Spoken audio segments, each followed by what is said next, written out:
তো আজকে 9 তারিখ রবিবার। তো আজকে আমি পুজো দিয়ে দিচ্ছি। আজকে অনেক দিন পর পুজো দিলাম, কারণ আমাদের বাড়িতে একটা নতুন সদস্য এসেছিলো, 21 দিন ছিল, আতুর ছিল, তাই জন্য দিতে নেই। তাই এখানে আমার মেয়ে ঘুমাচ্ছিল, রাত্রে ঘুমাতে পারিনি গরমের চোটে। এখন বাজে 10টা। তো ঘুমাচ্ছে, ঘুমাক। তো আজকে একটা অন্নপ্রাশন বাড়ি নেমন্তন্ন আছে, ও ঘুমালে তাহলে একটু শান্ত থাকবে, নাহলে বদমাশি করবে।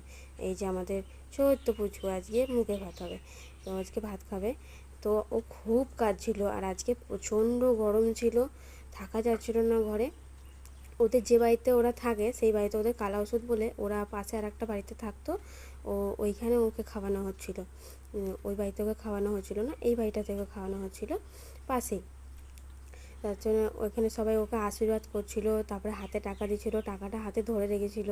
তারপরে ওকে এইখানে ওই ঢাকনাটা বাজিয়ে বাজিয়ে চুপ করে রাখা হয়েছিল। আমরা তখন ফটো তুলছিলাম, ভিডিও করছিলাম, আমি চুপ ছিল, আমাদের দিকে তাকাচ্ছিল। ও খুব কাঁদছিল, খুব কাঁদছিল। এমনি সবার কাছে যায়, কিন্তু আজকের দিনে তো বাচ্চারা কাঁদবে। এখানে ওর দাদু ওকে সব কিছু খাইয়ে দিচ্ছিলো। তো আজকের মতন ভিডিওটা এই পর্যন্তই।